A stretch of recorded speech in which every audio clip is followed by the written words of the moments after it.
কক্সবাজারে এমন একটা সমস্যায় পড়বো তা আমরা কখনোই ভাবিনি। তো আমি কক্সবাজার আরো অনেকবার গিয়েছি, কখনোই এই ধরনের সমস্যার মুখোমুখি হইনি। তো এটা আমাদের সাথে ১ম বার হয়েছে। একটা ছোট্ট ছেলে, সে হচ্ছে এক আন্টির পার্স থেকে টাকা চুরি করার চেষ্টা করে ব্যর্থ হয়। তারপরে আমার বন্ধুরা তাকে উত্তম মাধ্যম দিয়ে এখান থেকে বিদায় করে দেয়। তো কক্সবাজার হচ্ছে একটা স্ক্যাম এলাকা। সেখানে সবাই সতর্ক এবং সাবধানের সাথে চলাফেরা করতে হয়। আর এখানের যে লোকাল অটো সিএনজি বা ব্যাটারি চালিত রিক্সাগুলা আছে, এরা মূলত হচ্ছে সবচেয়ে বড় স্ক্যামার। তো আমরা ছিলাম ডলফিন মোড়ের চত্বরের এদিকে। যেহেতু এটা আমাদের ডে ট্যুর ছিল, তাই আমরা বাস কাউন্টারে আমাদের লাগেজ এবং ব্যাগগুলা রেখে আমরা বিচের পাড়ে চলে যাই। আমরা একটা আ চাঁদের গাড়ি ভাড়া নিয়েছিলাম।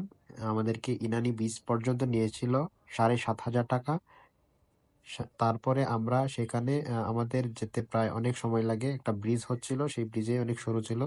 আমাদের যেতে, যেতে অনেকটা সময় লেগে যায়। আমরা বিকালের দিকে সেখানে পৌঁছাই। এর আগে আমরা লামা বান্দরবন ট্যুর দিয়ে এসেছি। সুতরাং আমাদের ইচ্ছা ছিল লামা বান্দরবন থেকে আবার ঢাকা ব্যাক করব। কিন্তু আমাদের হঠাৎ করেই একটা সিদ্ধান্ত নিয়ে ফেলি যে, না, কক্সবাজার যেহেতু এসেছি, সুতরাং কাছাকাছি থাকার কারণে আমরা এখান থেকেও একটু ঘুরে যেতে পারি। তো হুট করে সিদ্ধান্ত, যেই ভাবা সেই কাজ। আমরা কক্সবাজারে চলে এসেছি আর এই ভিউটা দেখে তো একদমই ভালো লাগছিল। সবাই যে যার মতো ছবি উঠাচ্ছিল। উম কক্সবাজার এই পয়েন্টটা আমার কাছে খুবই ভালো লাগে। এখানে আসলে সমুদ্রে হারিয়ে যেতে অনেক স্বাচ্ছন্দ্য বোধ করি। মানে কি বলবো বুঝে পাচ্ছি না, যে পানিটা এসে একদম পা ধুয়ে দিচ্ছে। আর আমরা উত্তপ্ত দিনে গিয়েছিলাম, অনেক গরম পড়েছিল।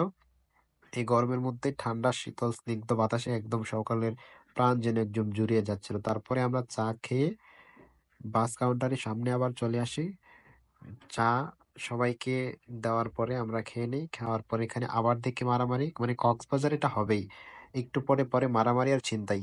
মারামারি দেখার পর আমরা বাসে উঠে ঢাকায় চলে এলাম। তো আজকের মতো এ পর্যন্তই। Tata, bye bye.